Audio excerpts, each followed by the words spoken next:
Welcome, everyone, to another episode of the HR and Payroll 2.0 podcast. I'm Pete Tiliakis, and this time it's just me. I'm really, really excited to bring my good friend and my Asia-Pac go-to resource for all things Asia-Pac HR and compliance, Miss Lynette Liew from Links International. Welcome to HR and Payroll 2.0.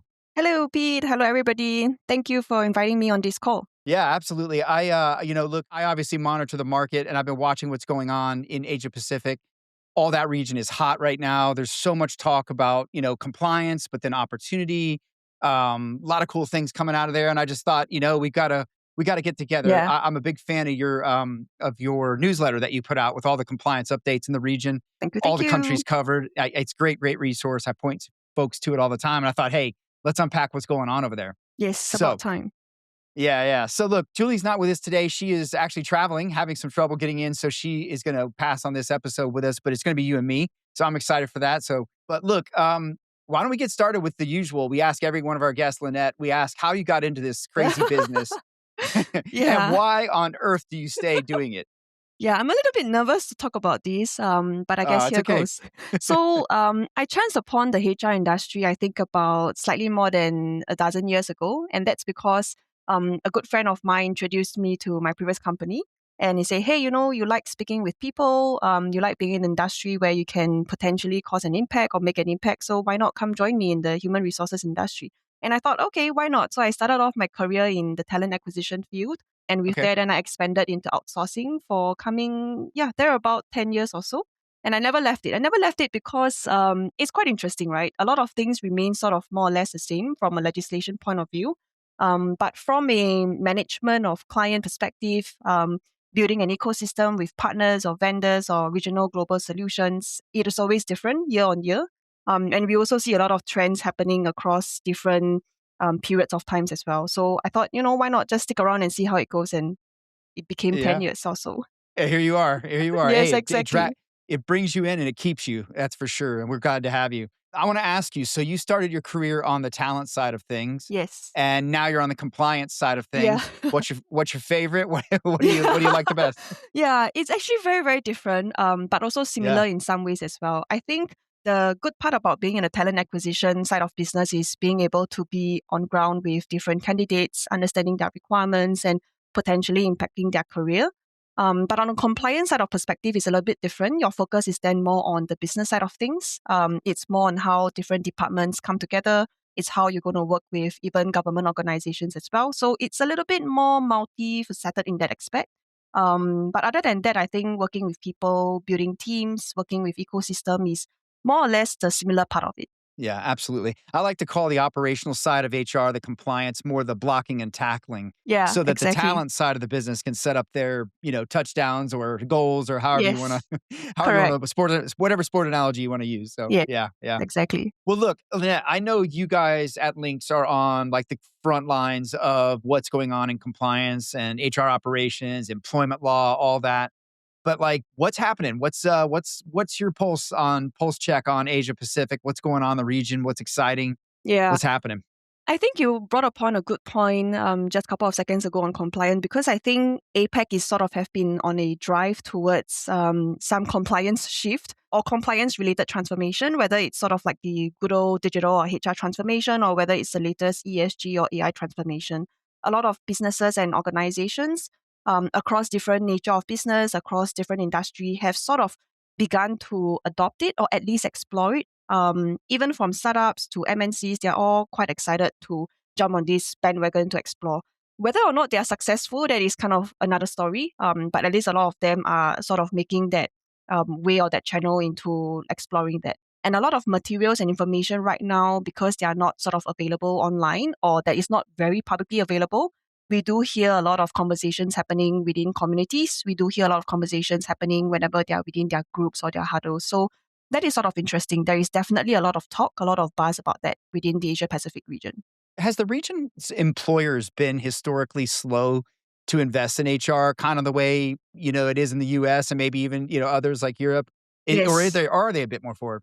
I think traditionally or by legacy practice in the last decade or so, there has been a little bit more of a slow adoption, but because maybe by way of economic or by way of how people just be more within the global location or within the global region, there is a lot of influence from one region to another. So when one region starts to take up something, they do pass on the message, and then the Asia Pacific region or the people within this region then start to adopt it as well. So the trend in the last 5 to 10 years would be a slightly quicker adoption in a lot of different areas. But adoption could come in many forms as well. It could be just exploring. It could be procurement, going out to, with their tentacles, trying to understand different solutions, but not possibly or may not be actually taking it on until maybe the next 3 to 5 years or even 8 years. Yeah, I think everyone's kind of recognizing technology, data, all those things are essential regardless of where you where Exactly. you are in the world. Correct. And hopefully we're getting more employers that are, getting modernized, right? And helping their employees, helping themselves. So Yeah. I want to come back to the compliance piece of this because we had Ross Heron on recently from the Australian Yep. Payroll Association, and he talked about how Australia has absolutely raced up the charts of the top, more complex. I think it was top Yeah. 5 that they have them now. Yeah. Most Yeah. complex countries on compliance. Is that what's going on there? Is that similar in other? Are you seeing that around the region in other countries? And is that something employers are taking notice of? Yeah, I think Australia, mainland China, India, Vietnam, Thailand, these are the key markets that we hear with from clients and also our ecosystem. That would be one of the more complex locations in terms of legislations, in terms of compliance, in terms of how strict they are. I think mainly it's being driven by the pro-employee kind of regulation, which is good for employees and also certain businesses.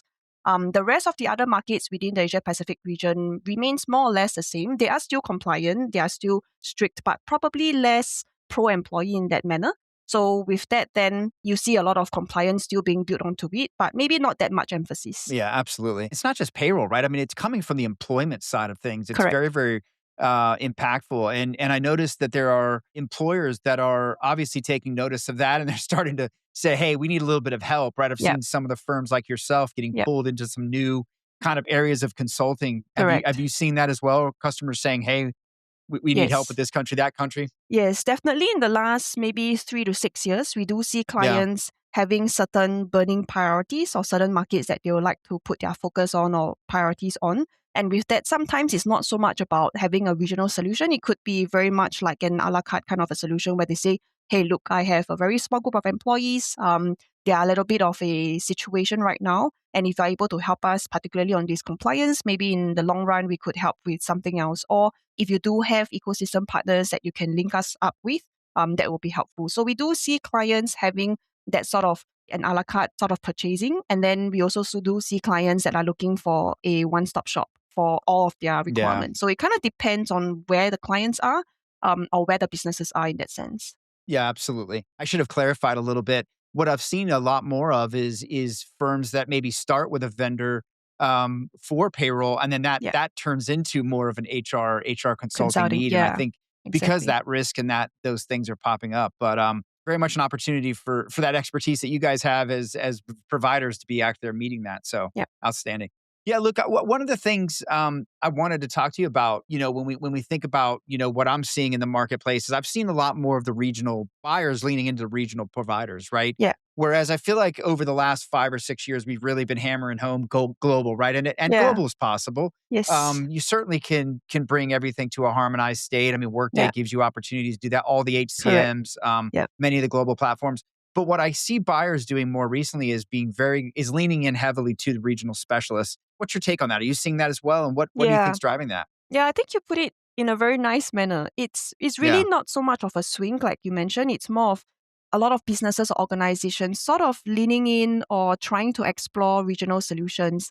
And I think one of the main reasons is because it just sort of made sense for the business or the organization, whether is it based on past experience or whether is it based on maybe because they have sort of like a de-risk situation that they need to go into, or they want the best compliance in terms of local legislation for their long tail populations. I think from different point of views, that's why we see a lot of businesses moving into regional kind of a solution versus global solution. A lot of the clients have sort of their focus on wanting a larger regional player that is sort of big enough to cover the long tail populations where they have, but also small enough to have sort of their investment in respective markets. I think because of the nature of the local legislation, sometimes you just want to have local presence, you want to have local language localization so that the business is able to have local buy-in as well. A lot Yeah. of the other factors include things like your speed, the expertise, even regulatory depth as well, which is very in line with what you mentioned about compliance. So cultural fluency and all that are sort of the slightly more intangible aspect of it, but they do contribute to leaning more heavily now into regional solutions in that aspect. Do you see that more with the enterprise buyers, or do you see it at all levels? Yes, I think lesser on the startups or the smaller firms, but more on the enterprise level. I think because traditionally, by legacy practice, a lot of them are always on the global lookout for global solutions. Yeah. But recently, in the last 3 to 6 years, maybe even 5 years, they also look at having maybe potentially regional players. And we do see quite a bit of uptake for that in the last couple of years. Yeah. Yeah. I've seen that as well. I've seen some of the big enterprises go out and transform by using a handful of regional Yeah, players that are really good at what they do, like correct. Links, Yeah. right? And very focused. And I think that that gives them a lot of confidence in that localization, but then a lot of agility Yes, to plug and play the things that they need to make the best fit exactly. solution for themselves. So yeah, Exactly. Correct. I like it. I love it. One of the things I want to come back to, I think you might have said this when we were just talking, is just I've noticed in Europe, I've noticed this in Asia. It seems like there's a bit of the ESG topics and themes that are bleeding over into compliance that touches HR. Yes. Could you talk a little bit about that? I'm not an expert at that personally, but I'm just kind of curious what's going on in that regard in Asia Yes. Pac. I think for ESG has always been sort of a business initiative, a Yep. strategic initiative, and also part of building ecosystem for whichever business or nature of industry that you are in. And because HR has always been trying to be in that value chain to provide that business partnering and also strategic perspective to organizations, they also jump on the bandwagon to try and build their strategies or build their planning around the ESG and compliance.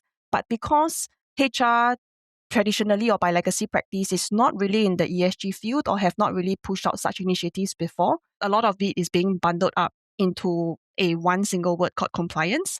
So the moment you have HR professionals talking about ESG or trying to be more compliance, it just means that they are trying to move up that value chain. They are trying to find a lot more value in what they do, maybe either by outsourcing or maybe by doing more business partnering, doing something more value added for the business. That is something that we also see sort of like a buzzword in the last maybe 2 to 3 years within the Asia Pacific region. It's still kind of like a gray area in terms of what it exactly means for HR, particularly in this field. But a lot of people are just trying to go around, share notes, make sure they have certain initiatives on point within their organizations. It definitely flows from a middle-sized company all the way to enterprise level companies as well. For startups, I think this is not really in their priority at the moment. Yeah, interesting. Yeah, and I should have said ESG, environmental social governance. It's your construct around protecting how you treat people and how you Yep. treat the environment and how you treat data privacy and transparency and things like that. And I think that what we saw, it kind of was a big pop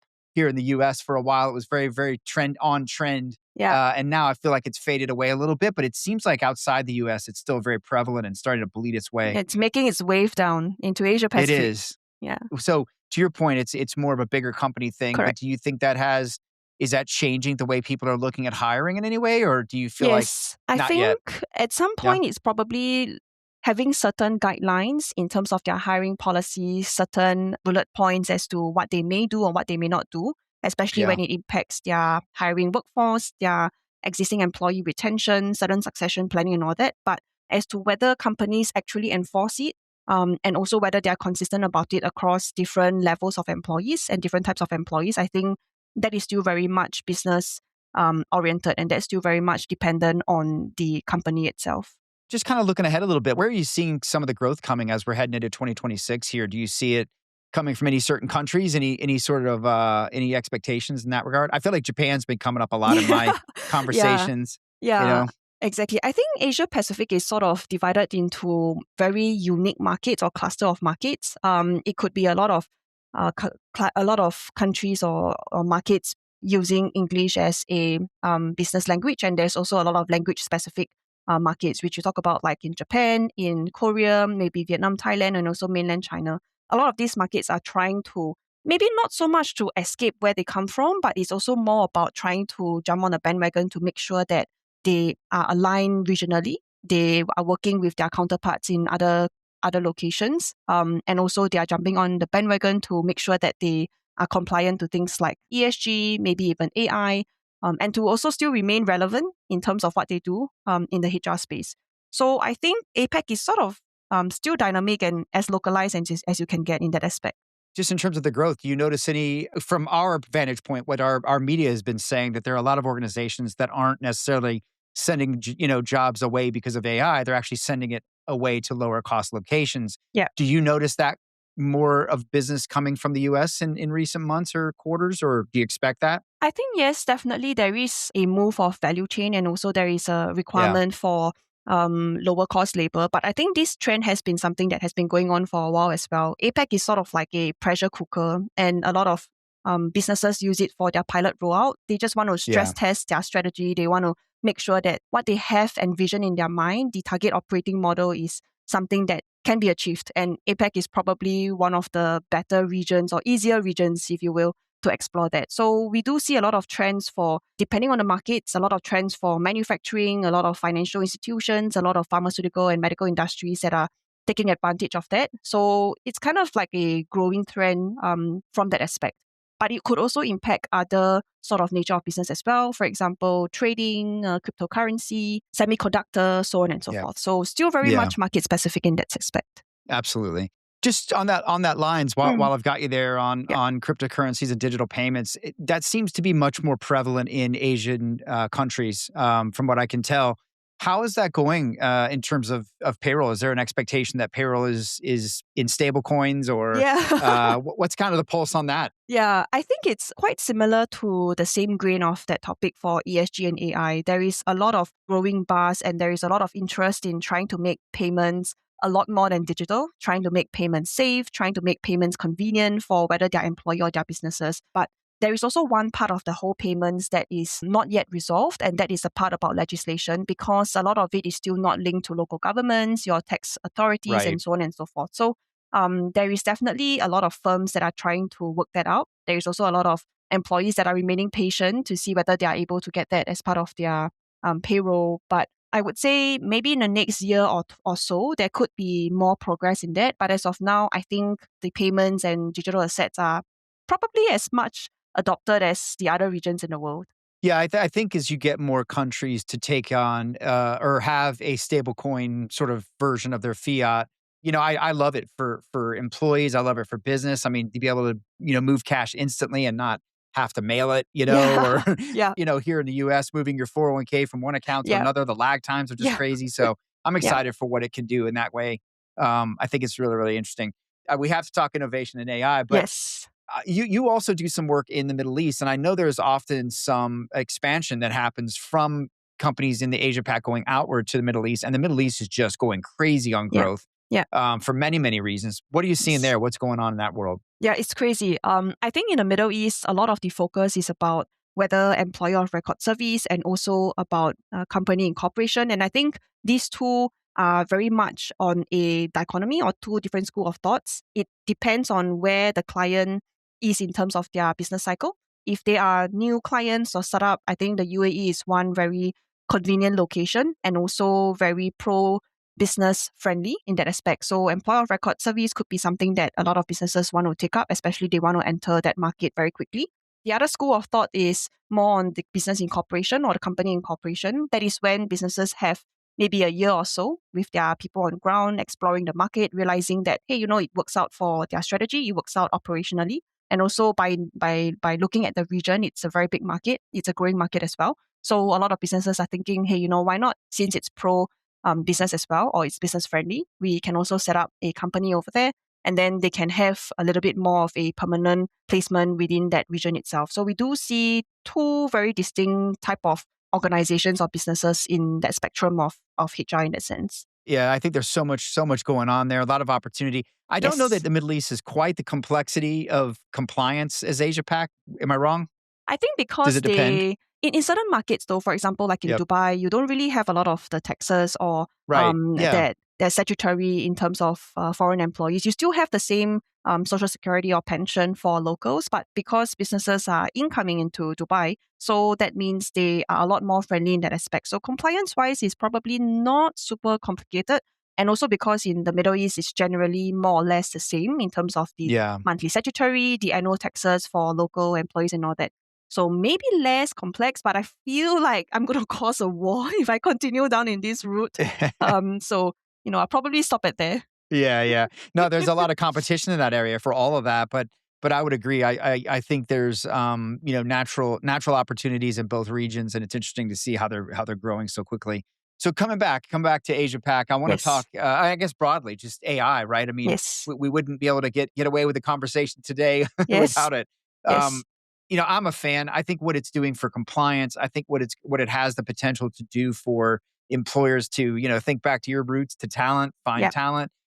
Just so many great use cases of that and what it can do with the data that we have in HR. Exactly. But what's the pulse on AI in terms of just what, companies are thinking? How are they looking at it as far as the workforce in Asia Pac? Yeah. And what are your thoughts? Yeah. I think there's a lot of buzz and sort of like excitement, like you mentioned, going around. And I think as with most things, and including people as well, the HR just wants to be saved in a lot of areas in the entire spectrum of human resources. And there is also a lot of hope in that aspect, in thinking that maybe the existing automation can be enhanced by the adoption of AI. Things like data verification, data consolidation, even things like report generation. And then further down that stream as well, a lot of these AI-enabled solutions are looking to help businesses forecast, preempt certain things, and also maybe even putting in some lines for strategic planning. Like HR business partners could probably look at things like workforce planning, succession planning, employee retention, so on and so forth. I think from a payroll perspective, that also looks at things like preempting certain reports or generating reports to the exact format that maybe external organization require. It still sort of works in the making. A lot of businesses are starting to explore, but we probably see a little bit more impact maybe in the next 2 to 4 years, or maybe 2 to 3 years, depending on the speed of that AI adoption and also test run. Yeah. How much is it dominating your conversations when buyers are looking at I think at solutions least now?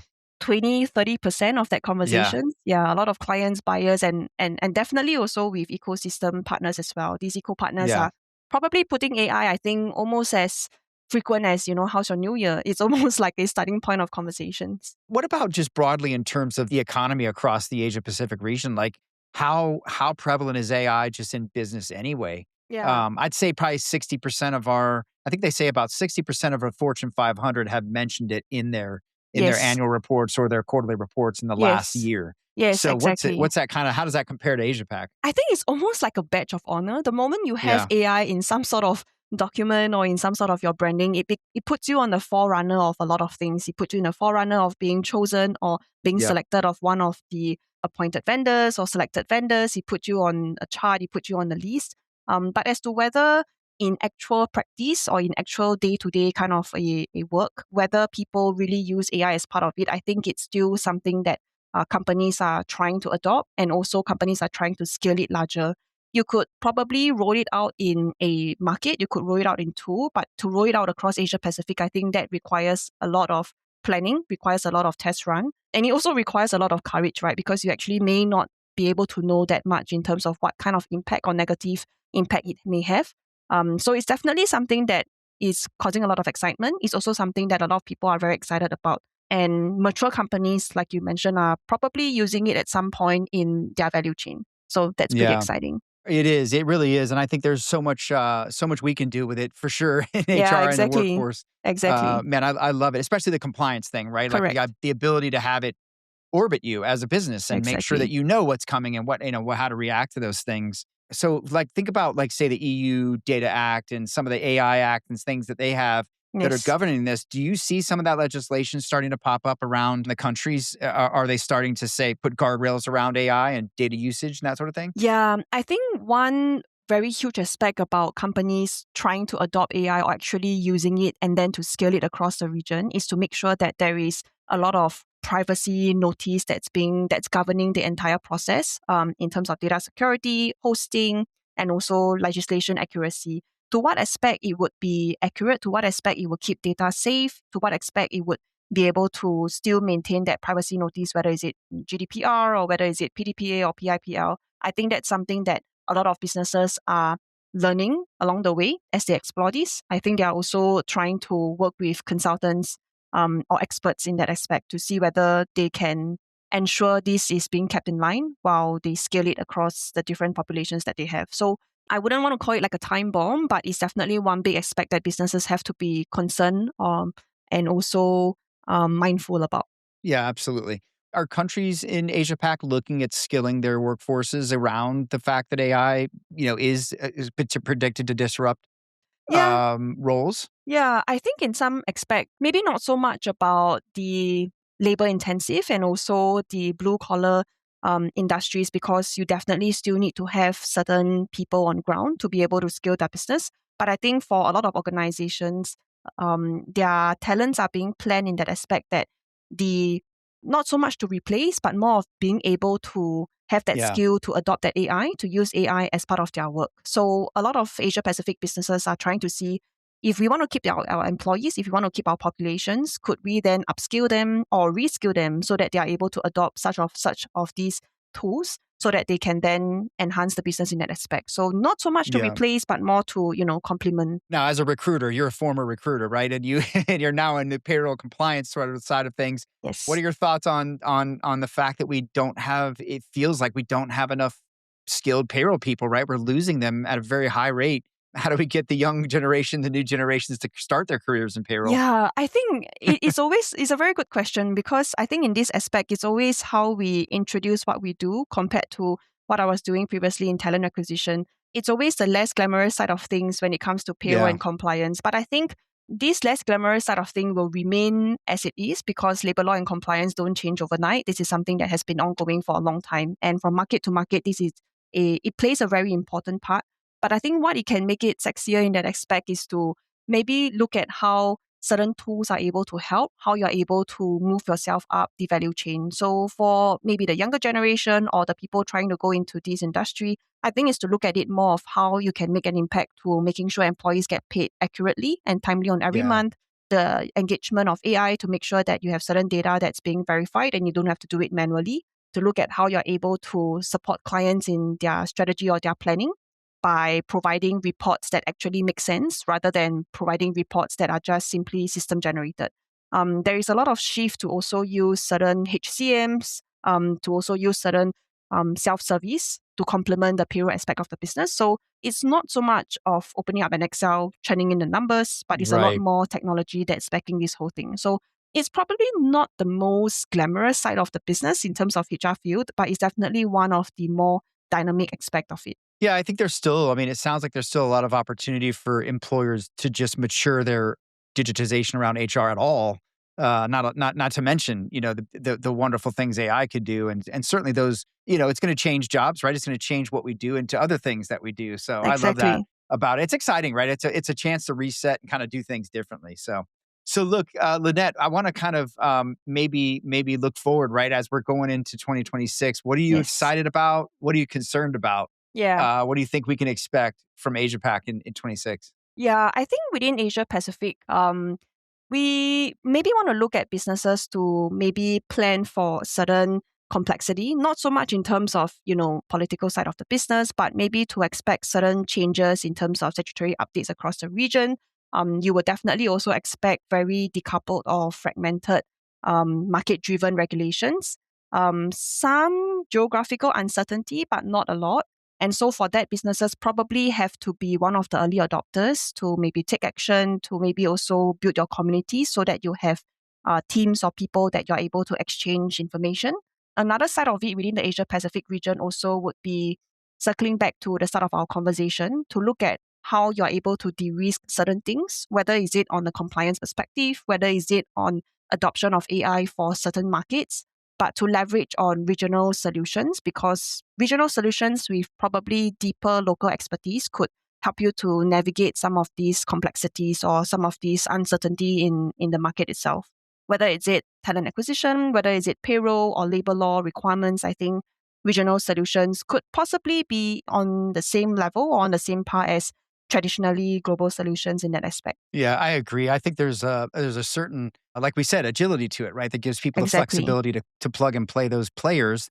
that make the most sense for them at the right time. And I think that, just the hyper localization of this. Exactly. That's what I always think about AI. I'm like, man, how are we going to localize AI? We're going Yeah. to localize all. I mean, what it can respond. I mean, there's Yeah. just so many traps to that, right? I mean, Correct. and we're already seeing some lawsuits here in America around HR tech that is going to set a precedence for how these things behave. But I still think there's a lot of opportunity. I love what it's going to do for practitioners. It's going to Exactly. give us the opportunity to have like those extra hands and extra brains against our Yes. data. So I always love that.